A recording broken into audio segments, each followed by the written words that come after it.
The focus of our conversation is understanding domestic crude and gas supply obligation. This provision in the law ensures that as crude and gas is produced in Nigeria, the companies gives preference to supplying volume to the domestic companies to ensure energy security and economic prosperity of the country. Ordinarily, left to the producers, they would rather export the crude and gas because returns are faster and deals are generally better than domestic market. So that's why this law had to be in place to ensure that the local companies get the required supply of both gas and oil. In the PIA, we have section 109, which speaks to domestic crude supply obligation to ensure that crude is supplied to the refineries like the Dangotes, the Haradels, Watersmiths, and the rest.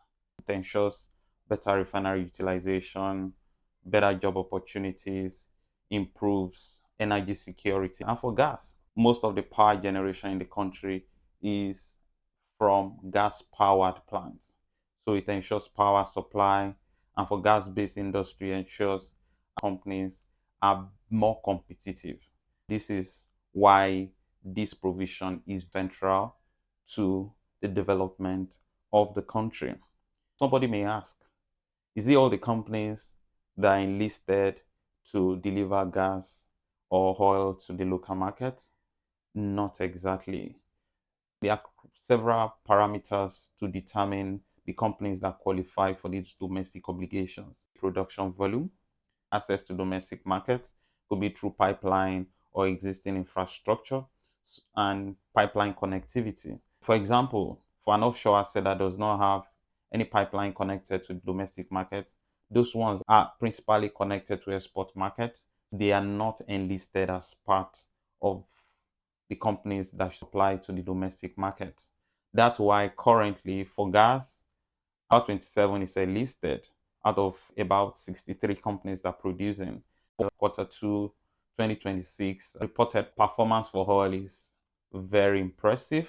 We understand it has improved significantly, and about 53.7 million barrels supplied to domestic market, which represent about 97% performance. But for gas, the story is different. The performance is about 65. We're looking at about 2 billion cubic feet of gas compared to about 0.16 BCF, leaving a gap of 35%.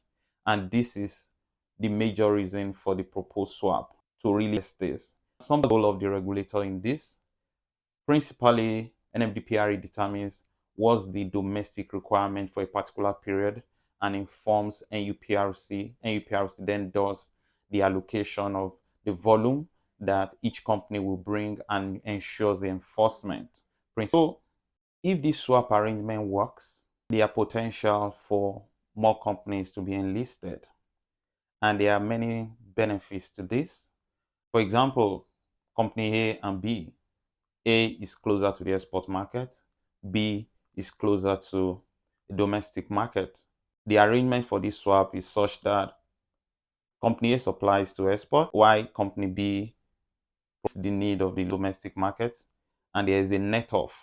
This reduces the cost of logistics, and both companies eventually have better returns because we improve effectiveness of getting the crude and gas to the off-takers without even expanding the existing pipeline network. More companies can also be enlisted because they could have a swap arrangement with companies that have access to domestic market, and in such a way they will be able to fulfill their obligation without the need to build extra pipeline or burden with huge cost of transportation. So I hope you've learned something. Thank you. See you at the next one.